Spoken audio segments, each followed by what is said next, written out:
성도가 기도해야 되는 이유가 뭐냐? 하나님이 다 주신다고 약속했습니다. 다 줄게. 다 회복시켜 줄게. 그런데 성도들이 그래도 그것을 이루어 주십시오라고 기도해야 된다는 것입니다. 그래도 기도하라는 것입니다. 여러분, 하나님은 우리가 구하지 않더라도 얼마든지 주실 수 있는 분입니다. 이미 우리의 모든 것을 다 알고 계시는 분이 하나님이시고, 우리 각 사람에게, 아니 여러분 각자에게 어떻게 응답해야지 그것이 맞춤 응답이 되는지를 잘 알고 계시는 분이 하나님입니다. 그러니까 하나님은 굳이 우리가 구하지 않아도 얼마든지 우리의 어떤 소유, 우리의 어떤 소원, 우리의 어떤 소망, 이런 것에 대해서 역사하시고 응답하실 수 있는 분입니다. 그런데 그래도 구해야 된다는 거예요. 그래도 기도해야 된다는 거 아닙니까? 우리가 구해야 하나님이 역사하신대요. 구해야 역사하신다는 거예요. 여러분, 왜 그렇습니까? 왜 그런가요? 사람들이 구해서 받아야, 구해서 받을 때 하나님께 영광을 돌리기 때문입니다.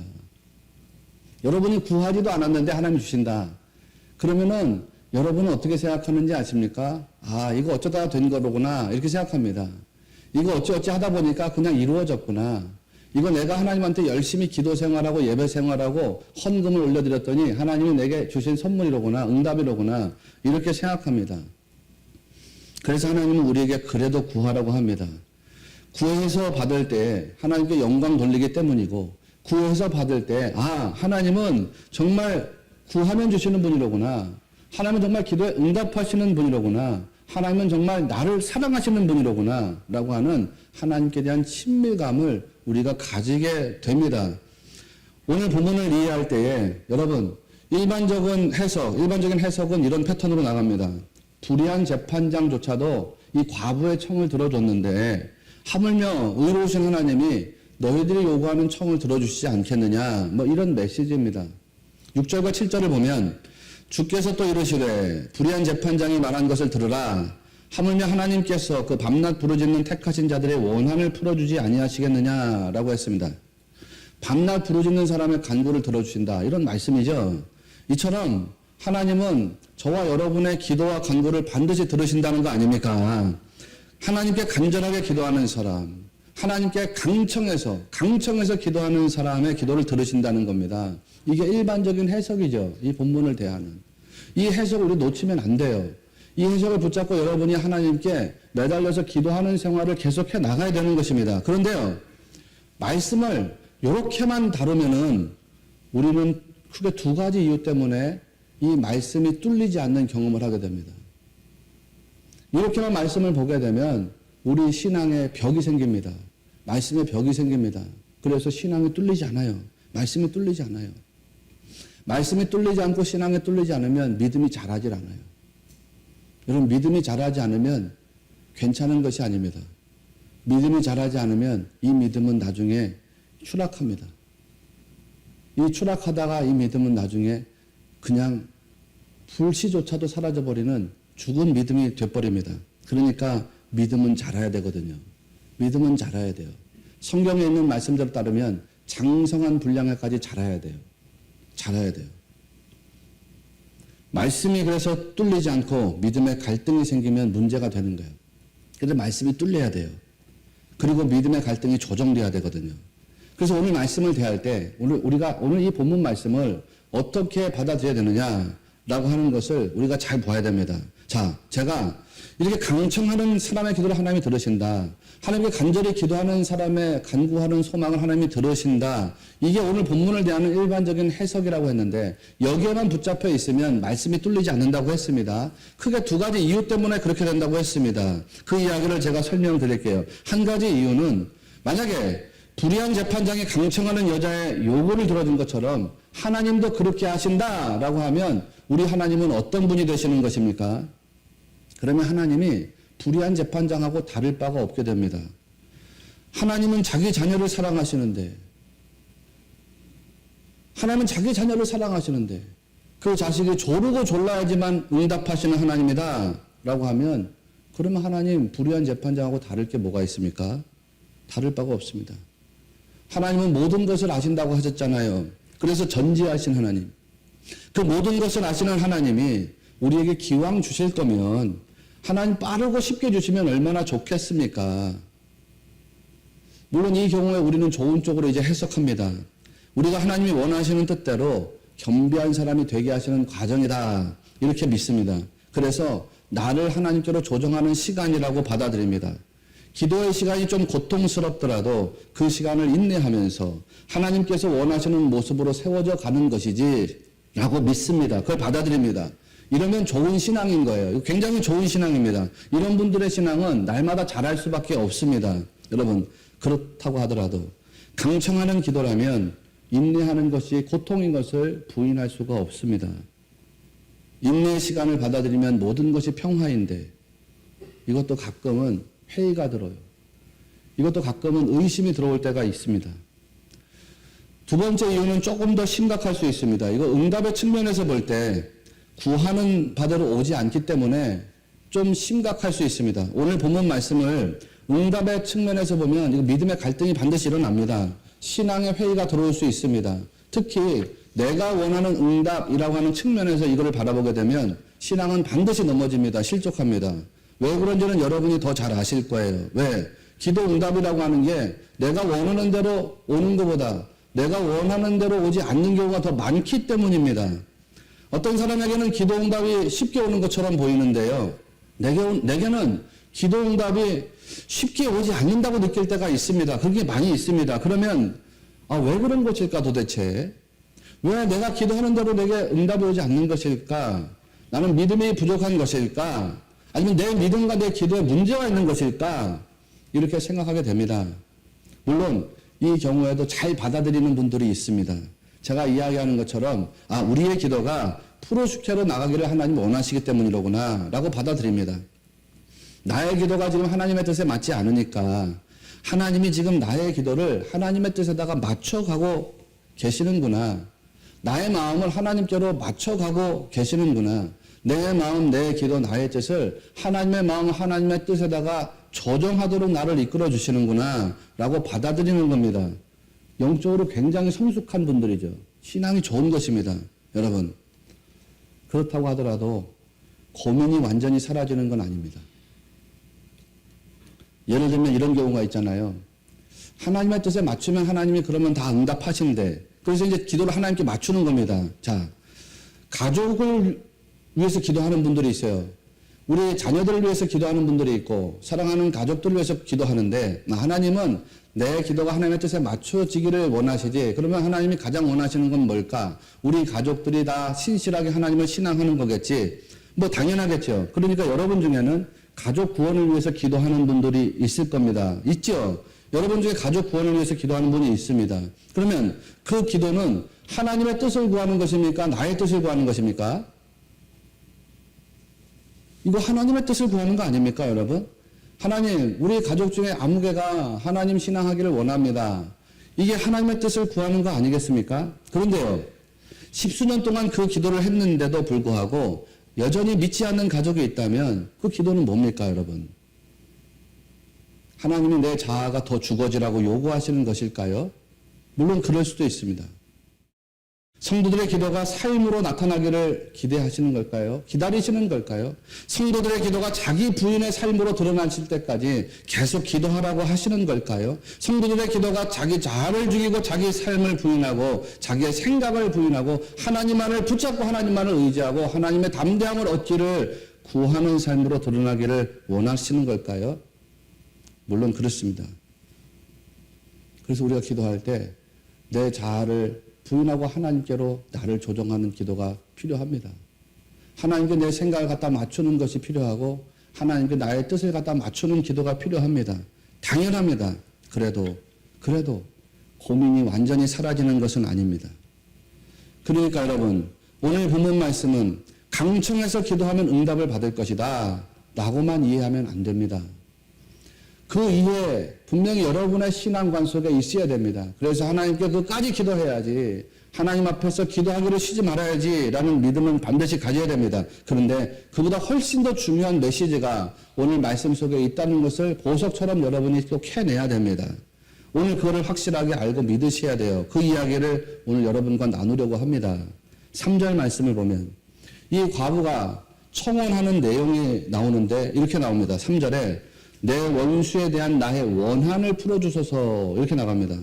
한마디로 말하면 공의를 좀 나타내 주십시오. 공의에 대한 문제를 지금 해결해 달라는 겁니다. 현실을 살아가는 사람들이 이런 세상을 산다는 거죠. 현실 살아가는 사람들이 억울한 인생을 삽니다. 현실을 살아가는 사람이 불의한 삶을 봅니다. 부조리한 인생을 봅니다. 억울한 세상을 삽니다. 그런데 열심히 삽니다. 예를 들면 여러분이 그런 인생을 한번 상상해 보시자고요. 여러분이 열심히 이 세상을 살아가는데 뭐를 전제로 살아가냐면 믿음을 전제로 살아갑니다. 여러분이 주님을 섬기면서 열심히 순종하면서 믿음으로 살아갑니다. 그런데 이 세상의 현실을 보니까 불의합니다. 부조리합니다. 핍박을 견뎌야 될 때가 있습니다. 시련을 당할 때가 있습니다. 그래도 열심히 살아갑니다. 그리고 열심히 순종합니다. 믿음으로 열심히 살고 믿음으로 열심히 순종합니다. 그런데 불의한 세상의 환경과 마주할 때가 있습니다. 부조리한 현실과 마주할 때가 있습니다. 원하지 않던 시련을 만날 때가 있습니다. 뜻하지 않던 질병과 사고에 부딪힐 때가 있습니다. 그러다 보면 우리가 하나님의 공의를 의심합니다. 하나님의 공의에 의심이 들어옵니다. 내가 정말 열심히 신앙생활을 했는데, 내가 정말 열심히 신앙생활을 해왔는데, 혹은 내가 지금 열심히 신앙생활을 하고 있는데 왜 이런 불의한 일을 만날까? 억울한 사건을 만나고 원하지 않던 질병에 걸립니다. 뜻하지 않던 박해를 당하고 생각하지 못했던 시련을 당합니다. 그러면 정말 하나님은 살아계시는 분인가? 정말 하나님은 공의로우신 분인가? 정말 하나님은 나를 사랑하실까? 정말 하나님이 살아계시고 하나님은 공의로우시고 하나님이 사랑을 하신다면 나를, 그렇다면 어떻게 이런 불합리한 현실이 내게 들어올 수가 있지? 어떻게 이렇게 고통스러운 일들이 내 삶에 찾아올 수가 있지? 이렇게 생각할 수가 있습니다. 마음이 답답해지는 거예요. 먹먹해집니다. 그러면서 기도 응답에 대한 회의감이 일어나는 거죠. 내가 기도하든지 기도하지 않든지 그저 하나님은 자기 뜻대로 하시는구나. 기도해도 소용이 없구나. 그러면서 우리가 기도를 포기하는 거예요. 여러분 중에 기도를 포기한 분이 혹시 계십니까? 회개하고 돌이키시기를 바랍니다. 8절을 보면 8절에 내가 너희에게 이르노니 속히 그 원한을 풀어주시리라. 그러나 인자가 올 때에 세상에서 믿음을 보겠느냐 하시니라. 이렇게 나가죠. 여러분 무슨 말입니까? 무슨 말이에요? 좀 응답이 더디 보이는 것처럼 보인다고 하더라도, 아니 이건 여기서 말하는 건 응답이 아닙니다. 하나님의 공의가 나타나야 되는데 그 공의가 나타나는 것, 하나님의 의로움이 나타나는 것이 더디게 보인다고 하더라도 반드시 하나님의 의로움은 나타나게 된다라는 메시지입니다. 그런데 그때에 하나님의 의로움이 나타나는 바로 그때에 하나님께서 그 의로움을 보시겠느냐, 그 믿음을 보시겠느냐, 그만한 믿음을 가진 사람들을 보겠느냐, 이런 질문이죠. 굉장히 역설적 질문이에요. 그런 믿음 가진 사람들을 보지 못할 거야 라는 이야기입니다. 뭘 말씀하고 있습니까? 세상은 그렇게 된다는 것입니다. 세상 사람들은 그렇게 된다는 것입니다. 세상은 의로우신 하나님이 나타나지 않으면 믿음을 버린대요. 하나님의 공의가 드러나지 않으면 세상 사람들은 믿음을 버린대요. 하나님 신앙하지 않는다는 것입니다. 세상 사람들은 현실의 불합리를 보면서, 세상의 부조리를 보면서, 이해하기 어려운 시련과 환난을 보면서 믿음을 다 버린다는 거 아닙니까? 그런 믿음을 포기해버린대요. 그런데 성도는 그러면 안 된다는 거예요. 성도는 믿음을 포기하면 안 된다는 거예요. 이게 예수님이 전하려고 하시는 메시지의 본질입니다. 오늘 본문 말씀은요, 하나님이 불의한 재판장하고 똑같은 분이라는 이야기를 하려는 것이 아닙니다. 불의한 재판장이 그렇게 했는데 하나님도 그렇게 하실 거야. 그러니까 불의한 재판장이나 하나님이나 같은 분이야라는 이야기를 하려는 것이 아닙니다. 완전히 정반대 이야기를 하려는 것입니다. 하나님은 불의한 재판장과는 전혀 다른 분이라는 것입니다. 과거의 간청을 무시하던 불의한 재판장과는 다릅니다. 하나님은 그런 불의한 재판장과는 다르게 하나님이 사랑하시는 자기 백성, 자기 자녀의 그 신음하는 소리에도 귀를 기울이시는 분이라는 것을 이야기하고 싶은 것입니다. 과거의 간청을 무시하다가 자기의 편안함을 위해서, 자기의 편의를 위해서 자기가 시달리는 것을 너무 싫었기 때문에 억지로 그 과부의 간청을 풀어줬던 불의한 재판장과 하나님은 같은 분이 아니라는 겁니다. 하나님은 그렇게 여러분의 기도에 억지로 응답하시는 분이 아니라 하나님은 여러분의 기도에 기뻐하는 마음으로, 즐거워하는 마음으로, 사랑하는 마음으로 응답하시는 아버지가 되신다라는 거 아닙니까? 그거를 주님이 말씀하고 싶은 겁니다. 그거를. 그러니까 낙심하지 말고, 포기하지 말고, 절망하지 말고 끝까지 기도하라는 겁니다. 예수님의 비유는요, 하나님의 선하심과 의로우심을 믿어서 낙심하지 말아라. 끝까지 하나님 바라보면서 신앙 승리해라. 뭐 그런 이야기입니다. 그런데 이런 기도의 과정을 통해서 우리가 우선적으로 추구해야 하는 것은 응답의 열매가 아닙니다. 되게 죄송한 말씀인데, 그런 모든 기도의 과정을 통해서 우리가 우선적으로 추구해야 하는 것은 응답의 열매가 아닙니다. 그럼 목사님, 나 이제 앞으로 교회 안 나오겠습니다. 제가 지금 우선적으로 라고 하는 표현을 사용했습니다. 우선적으로, 이 표현을 여러분 주목해서 말씀을 따라오셔야 됩니다. 여러분은 기도에 응답받을 열매에 관심이 많을 겁니다. 저도 때로는 그렇습니다. 기도에 응답받을 열매에 우리가 관심을 많이 두고 있습니다. 그런데요, 하나님은 여러분에게 주시는 응답이라고 하는 그 선물에 관심이 있는 게 아닙니다. 응답이라고 하는 선물, 그 정말 값없이 주시는 하나님의 선물 아닙니까? 은혜죠. 하나님 여러분한테 주셔도 되고 주시지 않아도 되는 거예요. 하나님, 나 몸이 아프니까 내 질병을 고쳐주세요. 하나님이 그렇게 하셔도 되고 안 하셔도 되는 거예요. 내가 내 인생을 잘못 살았기 때문에 내 육신에 병이 들었습니다. 근데 그거 하나님이 고쳐주시지 않으면 하나님 나쁜 하나님입니다. 이렇게 말할 수는 없는 겁니다. 하나님이 우리에게 어떤 응답을 주신다 그러면 그건 분명히 선물입니다. 은혜입니다. 굳이 주시지 않아도 되는데 저나 여러분을 사랑하셔서 그 자녀에게 사랑의 선물을 주시는 것처럼, 아버지처럼 어머니처럼 하나님이 여러분이나 저에게 선물로 주시는 것, 은혜로 주시는 것이라는 사실을 반드시 기억하셔야 됩니다. 은혜의 선물입니다. 그런데요, 그 응답이라고 하는 은혜의 선물을 통해서 하나님이 정말 원하시는 게 뭘까요? 하나님 정말 원하시는 건 여러분의 아버지 되심입니다. 아버지 되심. 여러분에게 신뢰받는 아버지가 되시고자 하는 그것이 하나님의 목적 아닙니까? 하나님이 나의 아버지가 되시고 내가 하나님의 자녀가 되고 우리가 주 예수 그리스도인으로 인해서 한 가족이 된다라고 하는 것은 정말 놀라운 은혜입니다. 그리고 그것은 특권입니다. 하나님이 나의 아버지가 되신다. 기도하는 과정을 통해서 우리 하나님은 나의 아버지가 되시는구나. 이 기도하는 과정을 통해서 나의 하나님은 나의 인생의 주인이 되시는구나. 이런 것들을 여러분이 경험하게 되시기를 바랍니다. 그 친밀감. 하나님이 내게 진짜 아버지가 되시는구나. 나의 주인 되시는구나. 하나님이 나의 아버지가 되시고 나의 아버지가 되시고 나는 하나님의 자녀가 된다는 게 얼마나 놀라운 은혜입니까? 그리고 우리가 그리스도 안에서 한 가족이 된다는 게 얼마나 놀라운 특권입니까? 특권. 내가 여러분 성경을 100번 이상 읽은 사람 아닙니까? 지금도 나는 하루에 성경을 20장씩을 읽습니다. 그리고 이 성경을 연구하면서 여러분에게 말씀을 전합니다. 성경을 쪼개가면서 여러분에게 성경을 가르칩니다.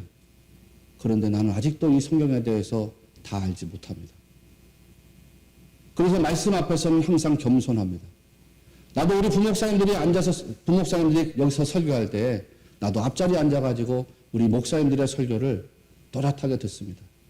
그 목사님의 얼굴을 쳐다보면서 그 목사님이 내게 어떤 은혜의 말씀을 하나님 그분을 통해서 내게 주시느냐 겸비하게 듣습니다.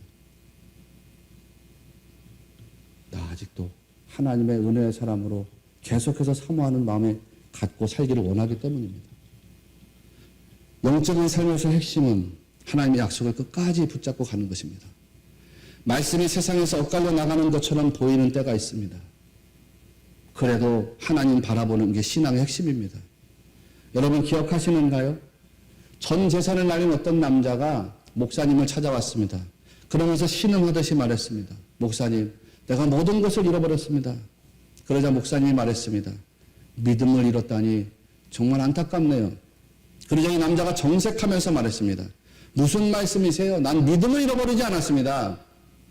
그렇습니까? 그러면 정신을 잃어버렸다니 참으로 유감스럽습니다. 아니 목사님 무슨 말이에요? 난 정신을 잃어버리지 않았습니다. 그러세요? 그러면 구원을 잃어버렸다니 참으로 안타깝습니다. 그 남자가 또 대답했습니다. 목사님, 그게 아니라니까요. 나는 구원도 잃어버리지를 않았습니다. 그러자 이 목사님이 마지막으로 말했습니다. 믿음과 정신과 구원을 잃어버리지 않았네요. 그 믿음과 정신과 구원은 그대로 있네요. 그러면 정말 중요한 것은 하나도 잃어버린 것이 없네요. 여러분, 바로 이것입니다. 우리가 정말 중요한 건 뭐예요? 여러분, 좋으신 하나님이 여러분의 아버지 되심에 감사하시기를 바랍니다. 정말 중요한 건 이것입니다.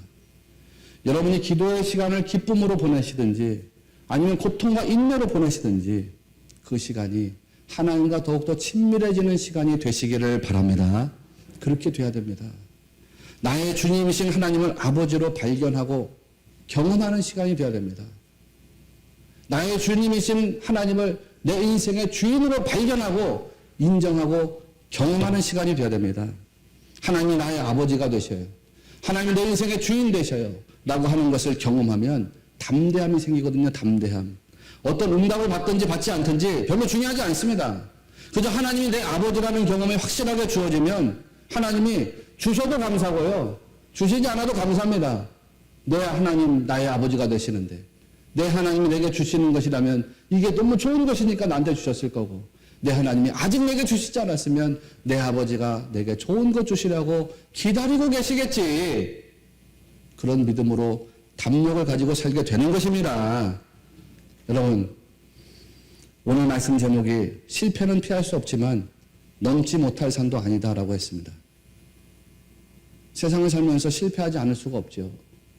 그런데요, 하나님이 내 아버지가 되시고 나와 함께 하시는 주님이시라면 어떤 실패도 넘지 못할 산이 아닙니다. 왜? 하나님이 다 넘어가게 하실 거니까. 하나님이 다 이기게 하실 거니까. 이런 믿음을 가지고 살아내는 성도가 되시기를 바랍니다. 그런데 전제가 있어요. 여기서 물론 전제는 내가 원하는 뜻과 목적에 따라서 넘어가게 하시는 것이 아니라 하나님이 원하는 뜻과 목적에 따라서 하나님이 우리를 넘어가게 하시고 이기게 하신다는 것입니다. 그런데 그게 우리한테 훨씬 더 좋은 거예요. 그러니까 여러분에게 필요한 것은 믿음입니다. 믿음. 결국 믿음. 히브리서 10장 35절 말씀을 보면 그러므로 너희 담대함을 버리지 말라. 이것이 큰 상을 얻게 하느니라. 말씀이 그렇게 나갑니다. 담대함을 버리지 말래요. 담대함을 버리지 않으면 그걸로 큰 상을 얻게 된대요. 근데 담대함이라고 하는 말이 헬라어로 파르레시안이거든요. 파르레시안이라고 하는 말의 본래적인 뜻은 확신이란 뜻입니다. 확신. 히브리서 10장 19절 말씀을 보면 그러므로 형제들아 우리가 예수의 피를 힘입어 성수에 들어갈 담력을 얻었다라는 말씀이 나옵니다. 우리가 예수 그리스도의 보혈을 힘입어서 성소로 들어갈 담력을 얻었대요. 그때 담력이 파르레시안이에요. 우리가 예수 그리스도의 보혈을 힘입어 가지고서 성소로 들어갈 수 있는 확신을 얻었다는 거죠. 옛날 구약시대 성소로 들어가면 삶과 죽음이 갈려집니다. 거기서 하나님을 임재 체험하면 삶이고 하나님 임재를 체험하지 못하면 죽음입니다. 그러니까 사실 성소로 들어간다는 것이 얼마나 두려운 일입니까? 그런데 그리스도 예수님의 보혈로 인해서 우리가 성소로 들어갈 수 있는 확신을 가지게 됐다는 거예요. 왜? 예수 그리스도의 보혈을 입고 가면 하나님 반드시 우리와 만나 주실 것이니까 그거죠. 그런 확신. 그러니까 히브리서 10장 35절 말씀이 정확하게 지시하는 바는 이것입니다. 너희 담대함을 버리지 말라. 이것이 큰 상을 얻게 하느니라. 이 말씀은 결국 너희 확신을 버리지 말아라. 그러면 너희가 큰 상을 얻게 될 것이다. 아멘이십니까? 성도는 끝까지 그렇게 믿음 지키는 게 중요합니다. 어떤 순간이든지 믿음으로 잘 이겨내는 것이 필요합니다. 특히 환난 당할 때는 더 그렇습니다. 이제 우리가 한 달 남았습니다. 올해가 지나가려면. 올 한 해 동안 열심히 살아오셨겠지만 어떤 분은 성취를, 어떤 분은 불성취를, 어떤 분은 성공을, 어떤 분은 실패를 맛봤을지도 모르겠습니다. 그런데요, 무슨 일이든지 특히 내 뜻대로 내 계획대로 일이 진행되지 않을 때에 그때 여전히 하나님은 나의 아버지가 되시고 내게 좋은 것으로 응답하시는 내 인생의 주인 되심을 여러분이 확실하게 믿으시기를 바랍니다. 그래서 나의 계획대로 뭐가 되지 않았다면 하나님, 거기에 있는 하나님의 뜻은 뭡니까? 거기에 있는 하나님의 섭리는 뭡니까? 그 뜻과 섭리와 목적을 다시 묻고 그거를 발견할 수 있는 성도들이 되시기를 축원합니다. 그러면서 하나님하고 더 가까워지시오.